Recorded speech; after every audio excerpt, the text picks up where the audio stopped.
Shalom. Bagaimana kabarnya Bapak Ibu Saudara-saudari saat ini? Sehat semua, amin.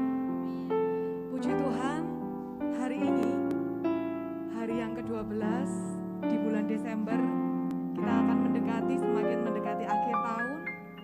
Dan sampai hari ini kita semua boleh merasakan kalau Tuhan itu baik dalam hidup kita, amin. Yang merasakan Tuhan itu baik dalam hidup kita boleh lambaikan tangannya, amin. Puji Tuhan. Sore hari ini, mari sebelum kita bersyukur kepada Tuhan, saya mengundang kita semua untuk bersama-sama berdoa. Bapa yang baik, Bapa yang kami kenal dalam nama Tuhan Yesus Kristus. Sungguh hati kami bersyukur Tuhan untuk kasih setia Tuhan, anugerah Tuhan yang besar bagi setiap hidup kami.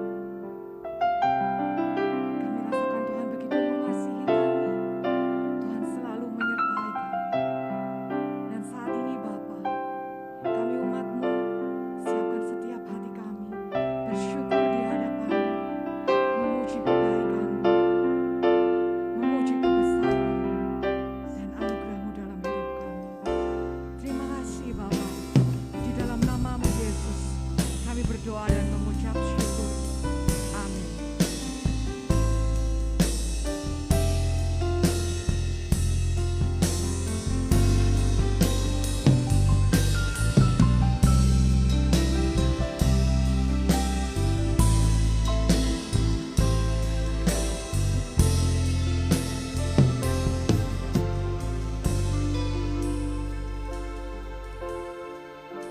Musim makan selalu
kami tertekan Tuhan, kami hilang pengharapan.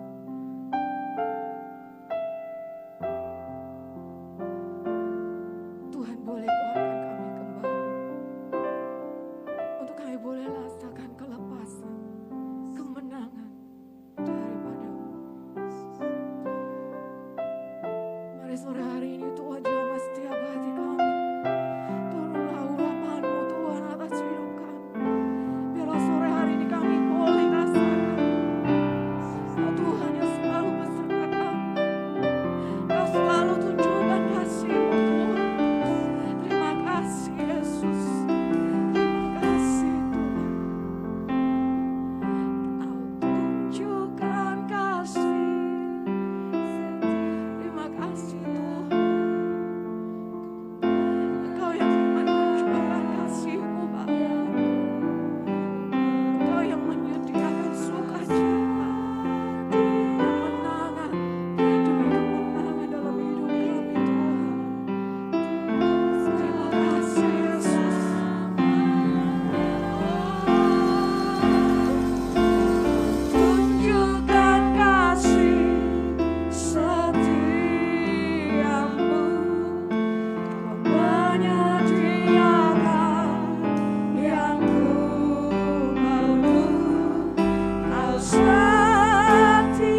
sore hari ini.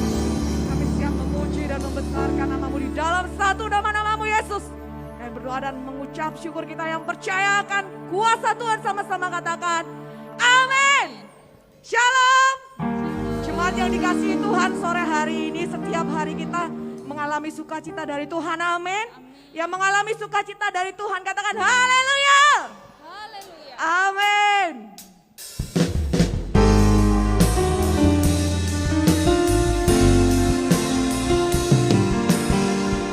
Ya Yesus, Allah yang luar biasa dalam hidup kita. Ya Allah yang besar, yang layak kita sembah, amin.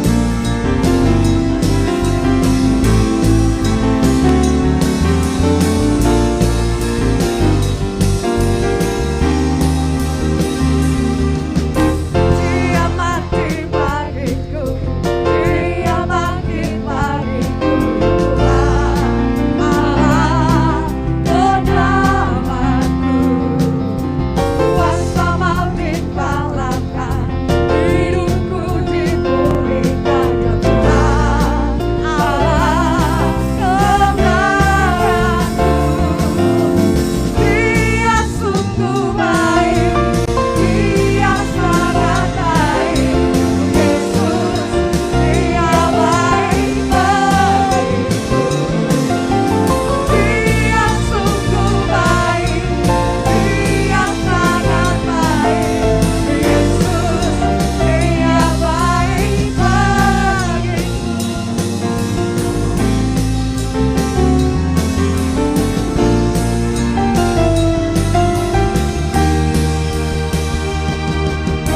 yang ada di dalamku, bergerak di hidupku, Tuhan Allah kekuatanku.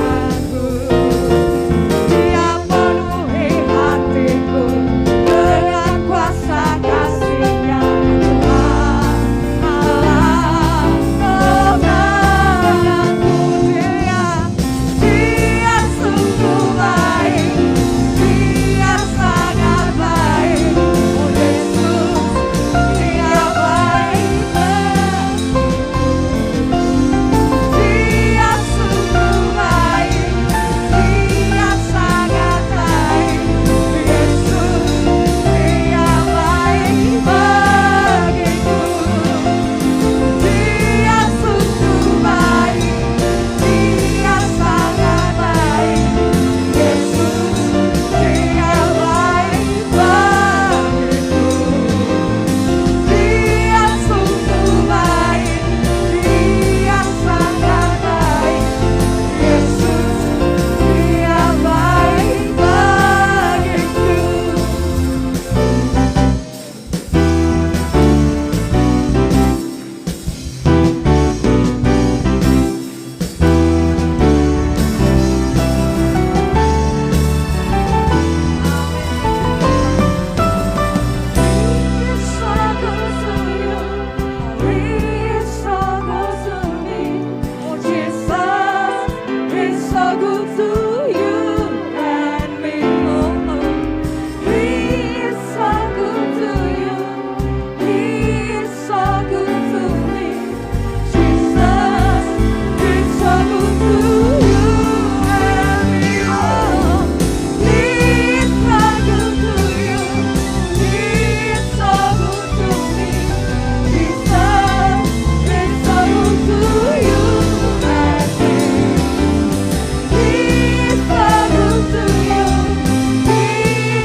Yang percaya Tuhan Yesus selalu baik dalam hidup katakan haleluya, amin. Sore hari ini Tuhan adalah sukacita dan Dia memberikan kita kebebasan, amin. Bebas dari apa? Dari kemurungan, dari depresi. Bersama dengan saya yang merasakan kelepasan dari Tuhan katakan ku bebas, bebas, bebas karena pengampunan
Bapa kami yang di surga, sungguh kami mengucap syukur dan terima kasih kepadamu.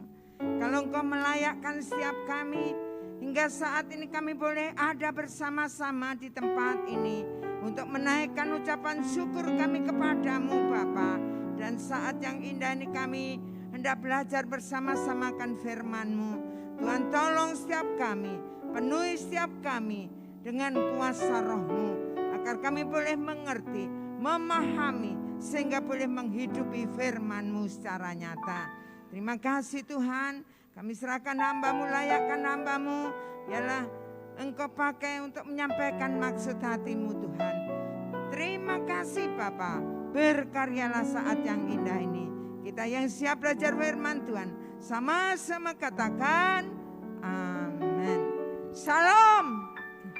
Salam. Puji Tuhan Bapak Ibu Saudara yang dikasihi oleh Tuhan. Kita bersyukur sore hari ini karena kebaikan Allah yang dilimpahkan dalam setiap hidup kita. Amin. Mari kita langsung aja membuka Alkitab kita saudara-saudara yang kasih dalam 1 Petrus pasal 4 ayat 7 sampai dengan 10. Saya ulang, 1 Petrus 4 ayat 7 sampai dengan 10 kita baca bersama-sama dalam hitungan yang ketiga. 2, 3. Kesudahan segala sesuatu sudah dekat. Karena itu kuasailah dirimu dan jadilah tenang supaya kamu dapat berdoa.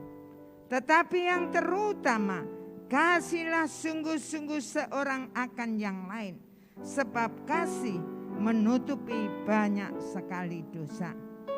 Berilah tumpangan seorang akan yang lain dengan tidak bersungut-sungut. Layanilah seorang akan yang lain sesuai dengan karunia yang telah diperoleh tiap-tiap orang sebagai pengurus yang baik dari kasih karunia Allah. Amin. Bapak Ibu saudara-saudara yang kasih dalam Tuhan, di dalam PL kita melihat ada seorang nabi seorang nabi besar yang bernama Nabi Elia pernah mengalami yang namanya stres berat. Di dalam Raja-Raja 19 nanti Bapak Ibu baca dengan baik, maka dia di bawah pohon arar, kemudian dia katakan ingin mati rasanya. Padahal kalau kita melihat saudara-saudara yang kasih, sebelumnya ia baru saja mengalahkan 450 Baal, di mana mereka sama-sama mempersembahkan persembahan buat Allah mereka.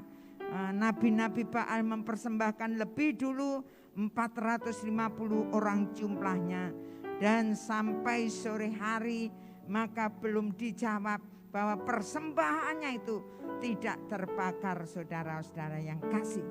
Tetapi Nabi Elia seorang diri, di saat dia berdoa maka persembahannya itu hangus terbakar.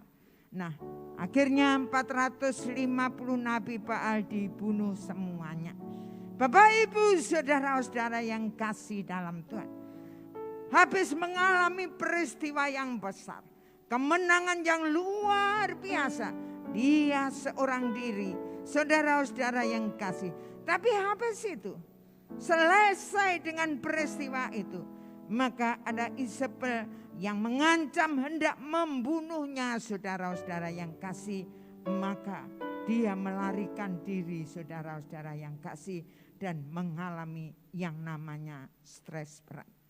Disitulah Allah menolong dia saudara-saudara yang kasih melalui malaikat yang membawa makanan dan minuman di dalam kehidupan Nabi Elia ini, sehingga untuk melanjutkan pekerjaan dan pelayanannya. Nah Bapak Ibu saudara-saudara yang kasih dalam Tuhan, pada bulan ini kita belajar tentang karakter ilahi dalam pergumulan. Begitu pentingnya kita memiliki di dalam hidup kita karakter ilahi, karena setiap saat saudara dan saya diperhadapkan dengan pergumulan dan pergumulan. Nah, kita saat ini akan belajar yang namanya iman mengalahkan stres. Saudara-saudara yang kasih dalam Tuhan, iman adalah penurutan terhadap kehendak Allah. Stres atau ketegangan, saudara-saudara, menurut Kamus Besar Bahasa Indonesia adalah gangguan atau kekacauan mental dan emosional yang disebabkan oleh faktor luar. Iman mengalahkan stres, saudara, berarti penurutan terhadap kehendak Allah mengalahkan gangguan, kekacauan mental dan emosional yang disebabkan oleh faktor-faktor luas. Stres dari yang ringan sampai yang berat. Saudara-saudara yang kasih, pastilah kita sebagai manusia pernah mengalaminya. Betul? Betul? Betul? Saudara-saudara yang kasih dalam Tuhan, kita pasti pernah mengalaminya. Entah itu ringan ataupun itu berat di dalam setiap kehidupan kita. Beberapa tahun yang lalu, saudara-saudara yang kasih, di mana saya punya teman yang mengalami stres berat. Nah, dari dalam dirinya, saudara-saudara yang kasih, ada dorongan untuk bunuh diri. Tidak sekali, dua kali, tapi sering kali itu ada di dalam kehidupannya. Sehingga ia mengalami kelemahan fisik yang akhirnya dia harus rawat inap di rumah sakit. Nah, Bapak Ibu saudara-saudara yang kasih dalam Tuhan, ingat baik-baik, kita yang percaya Yesus di dalam hidup kita, Tuhan Yesus pasti menolong dalam setiap kehidupan kita dengan caranya yang tidak kita ketahui, tapi yang pasti Dia selalu menolong dalam hidup kita. Yang setuju katakan amin. Yohanes 14 ayat 16 berkata bahwa Roh Kudus adalah penolong yang menyertai kita selama-lamanya dalam hidup kita. Sehingga dalam hidup Bapak Ibu Saudara dan saya, jangan pernah kita mengalami yang namanya sendiri dan menyepi.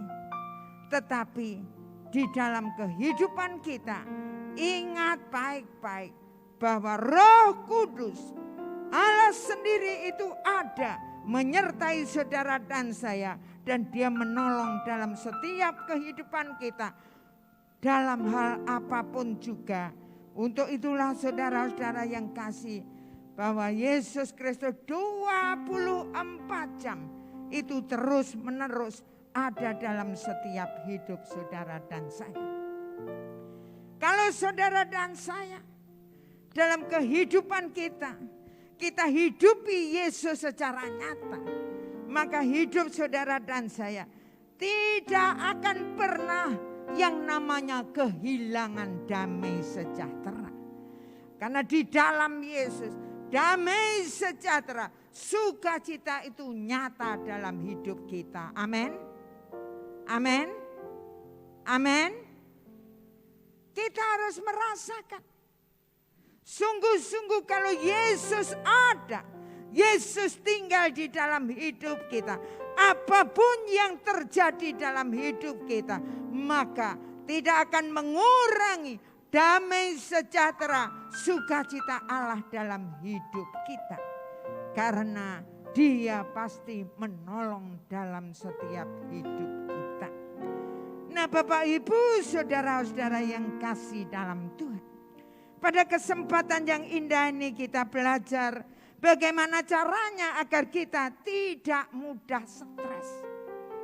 Bagaimana caranya iman yang kita miliki akan mengalahkan stres di dalam kehidupan kita. Poin yang pertama, menguasai diri. Dalam ayat yang ke-7 dikatakan, kesudahan segala sesuatu sudah dekat. Bapak Ibu, kalau kita memperhatikan sekeliling kita, maka tanda-tanda kedatangan Tuhan yang kedua kali itu sudah nampak di dalam setiap kehidupan kita. Kalau kita menyaksikan bencana alam, kalau kita melihat perubahan-perubahan yang terjadi, maka untuk itulah perlunya dalam hidup Bapak Ibu Saudara dan saya, diingatkan kembali bahwa kesudahan segala sesuatu sudah dekat. Untuk itulah persiapkan diri kita masing-masing. Pergunakanlah waktu yang ada sehingga saatnya nanti kalau memang Tuhan datang yang kedua kali, Allah memanggil kehidupan kita ataupun benar-benar Tuhan datang, maka kita sudah siap. Nah, Bapak Ibu saudara-saudara yang kasih, kemudian dikatakan karena itu kuasailah dirimu dan jadilah tenang supaya kamu dapat berdoa.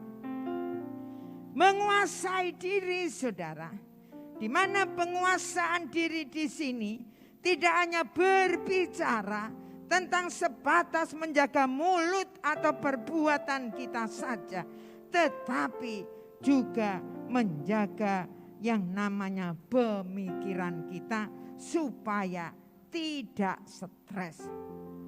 Stres itu dimulai dengan pemikiran-pemikiran yang negatif.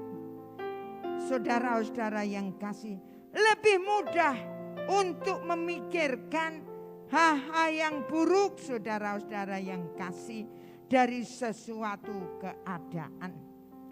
Bapak Ibu saudara-saudara yang kasih, tetapi justru dari situlah maka di dalam kehidupan saudara dan saya harus belajar yang namanya menguasai pikiran kita. Bagaimana dengan kehidupan saudara dan saya? Dalam 1 Korintus 9 ayat 25 berkata, tiap-tiap orang yang turut mengambil bagian dalam pertandingan menguasai dirinya dalam segala hal. Mereka berbuat demikian untuk memperoleh suatu mahkota yang fana, tetapi kita untuk memperoleh suatu mahkota yang abadi. Nah, Bapak Ibu saudara-saudara yang kasih, tiap-tiap orang yang mereka dalam pertandingan, maka mereka harus fokus hidupnya di dalam hidup mereka. Dia harus mencapai goal, dia harus mencapai sasaran, dia harus mengalami yang namanya kemenangan. Sehingga di dalam kehidupannya mereka akan menerima mahkota, hadiah yang disediakan. Nah, bagaimana dengan kehidupan Bapak Ibu Saudara? Di dalam setiap kehidupan kita saudara, kita harus menguasai diri kita, menguasai pikiran kita, menguasai seluruh kehidupan kita, di mana untuk memperoleh suatu mahkota yang abadi. Bukan hanya bersifat yang fana, tetapi goal kita adalah kekekalan. Goal kita adalah mahkota yang abadi. Dan itulah yang harus tertuju pikiran kita. Saudara-saudara yang kasih, jangan lupa untuk menuju mencapai yang namanya yaitu memperoleh mahkota abadi, maka saudara dan saya harus benar-benar menguasai diri. Penguasaan diri ini sangat penting di dalam setiap kehidupan kita. Poin yang kedua, mengasihi orang lain.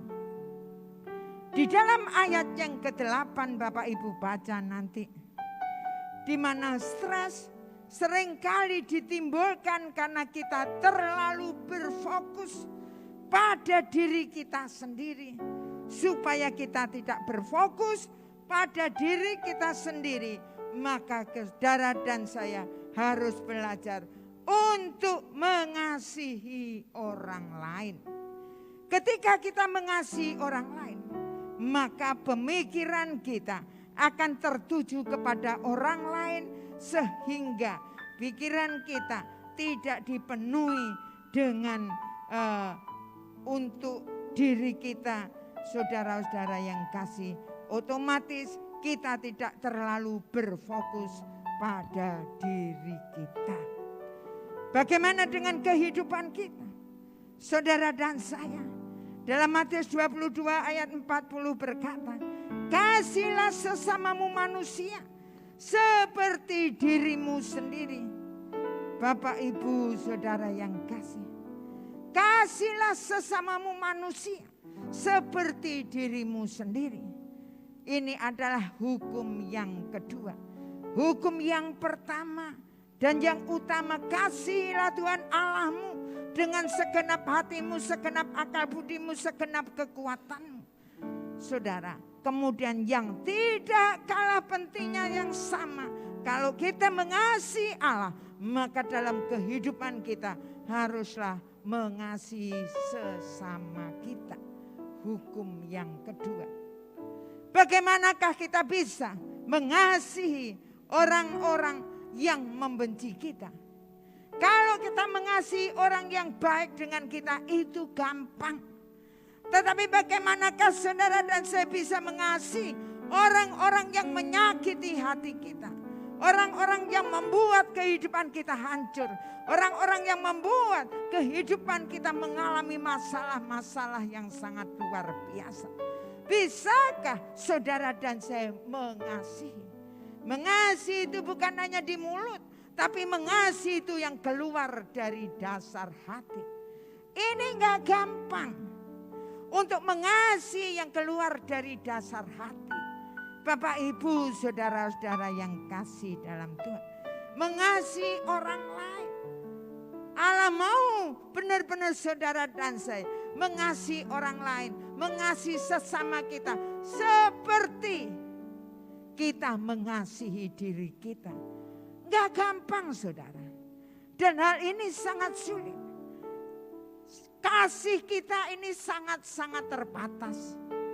Mungkin menyakiti berapa kali kita ada batasannya. Orang berkata sabar itu ada batasnya. Itu kita. Tetapi ingat baik-baik bahwa Allah mengasihi di dalam kehidupan kita. Dia kasihnya tidak terbatas. Dia kasihnya luar biasa. Dia rela mati di atas kayu salib. Mencurahkan darahnya untuk mengasihi saudara dan saya. Dan itulah kasih Allah yang telah kita terima dalam hidup kita. Itu yang harusnya menjadi dasar dalam hidup kita. Itulah yang seharusnya menjadi modal dalam hidup saudara dan saya. Sehingga kasih kita yang terbatas akan berubah dengan kasih Yesus yang tidak ada batasannya dalam hidup saudara dan saya. Yang membuat hidup saudara dan saya bisa mengasihi sesama kita. Bapak, Ibu, saudara-saudara yang kasih dalam Tuhan, marilah kita akan belajar bersama-sama di dalam setiap kehidupan kita. Belajar untuk mengasihi orang lain. Belajar untuk mengasihi sesama kita. Tidak pandang bulu siapa dia. Tapi marilah kita akan belajar karena firman Tuhan katakan kasihilah sesamamu manusia seperti diri sendiri. Poin yang ketiga, melayani orang lain. Ayat yang ke-10 Bapak Ibu nanti baca di rumah. Melayani adalah tindakan nyata dari kasih kita kepada orang lain. Ketika kita mulai melayani, kita menyadari bahwa keadaan kita jauh lebih baik daripada orang yang kita layani. Hal ini membuat saudara dan saya bisa bersyukur. Nah, bukan karena kita menganggap orang lain lebih rendah dari kita. Tapi dengan kita bisa melayani, itu kita bisa mengucap syukur kepada Dia. Nah, Bapak Ibu, saudara-saudara yang kasih dalam Tuhan. Bagaimana dengan kehidupan saudara dan saya dalam setiap kehidupan kita? Yakobus 2 ayat 17 dikatakan, iman tidak disertai perbuatan pada hakikatnya adalah mati. Iman tanpa perbuatan adalah mati. Nah, Allah mau dalam hidup saudara dan saya. Kalau kita mengasihi, maka dalam hidup kita harus juga melayani. Jadi bukti kasih kita kepada orang lain itu adalah kita melayani orang lain. Nah, saya yakin kalau saat ini dalam masa 2 tahun ini, masa pandemi, orang berkata masa paceklik. Tapi bagaimanakah hidup Bapak Ibu Saudara? Apakah kita bisa melayani orang lain? Karena banyak di sekitar kita yang membutuhkan pertolongan dalam hidup kita. Entah itu nasihat, entah itu dorongan-dorongan yang bisa membuat mereka kuat kembali. Nah, Bapak Ibu Saudara-saudara yang kasih, Allah mau dalam setiap hidup saudara dan saya melayani orang lain, menjadi berkat, membantu orang lain supaya mereka mengenal yang namanya Allah yang kita sembah. Melalui kehidupan kita, suratan-suratan yang terbuka akan bisa dibaca oleh mereka. Nah, kalau kita melayani, Bapak Ibu Saudara-saudara yang kasih, ini merupakan bukti di dalam setiap kehidupan karena kasih kita. Saudara-saudara yang kasih, kalau ada di sekitar kita yang membutuhkan pertolongan, yang membutuhkan mungkin mereka membutuhkan uluran tangan kita. Kalau kita ada, saudara-saudara, jangan lupa dalam hidup saudara dan saya kita harus mengulurkan tangan buat mereka. Bukan hanya di luar sana, tapi kita rindu di dalam gereja di tempat ini. Kita bersama-sama dalam kehidupan kita mempraktekkan kasih Allah yang sudah kita terima, saudara-saudara yang kasih. Kita praktekkan. Kalau di tempat ini 1 tahun 2 kali saudara, kita berbagi kasih di dalam setiap hidup kita. Saudara dan saya yang menikmati kasih Allah yang luar biasa. Kita mengasihi orang lain, kita akan melayani mereka. Apa buktinya yang bisa kita berikan melalui gereja di tempat ini? Nah, 2 kali kita akan berbagi kasih. Biasanya Paskah sama Natal seperti ini. Nah, kita akan membagikan paket sembako saudara-saudara yang kasih. Bukan untuk kegagahan kita. Bukan karena kita mampu. Tetapi inilah bukti praktek dari kebersamaan kita. Warga jemaat di tempat ini membuktikan bahwa kita mengasihi sesama. Sehingga kita melayani mereka melalui apa yang bisa kita lakukan di sekitar kita. Perlu bukti. Dan kita nanti akan bagikan bersama-sama pada tanggal 28 nanti.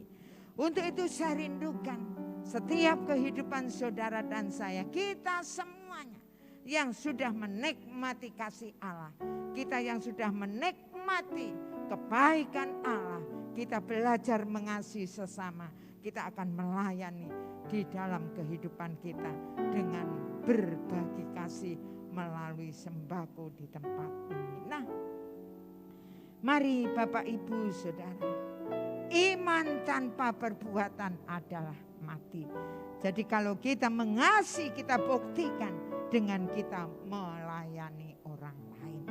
Mari Bapak Ibu Saudara yang kasih dalam Tuhan, pada kesempatan yang indah ini kita akan lihat diri kita masing-masing supaya dalam kehidupan kita melalui firman Tuhan ini diingatkan supaya saudara dan saya tidak mudah stres. Maka kita harus belajar yang pertama menguasai diri, yang kedua mengasihi orang lain, yang ketiga melayani orang lain. Amin. Mari kita akan berdoa.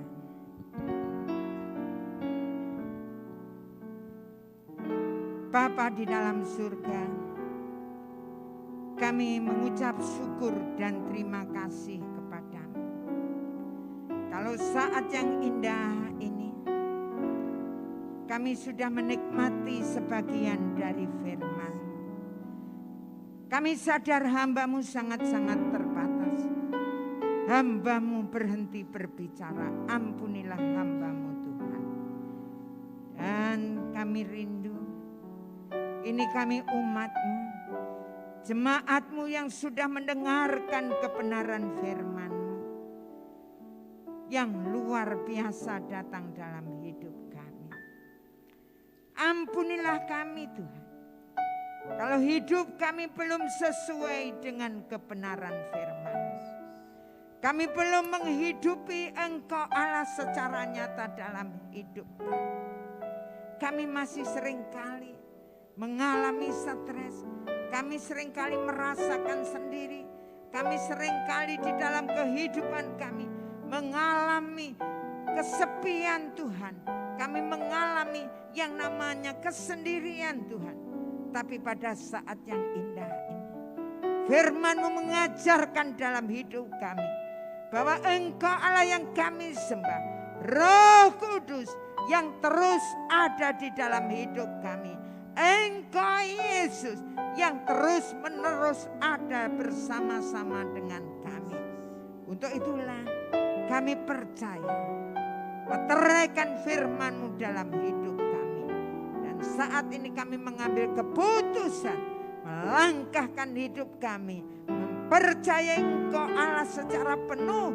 Kami mau menghidupi Engkau Allah secara nyata, sehingga benar di dalam hidup kami akan terus menikmati damai sejahtera, sukacita yang luar biasa yang Allah berikan dalam hidup kami.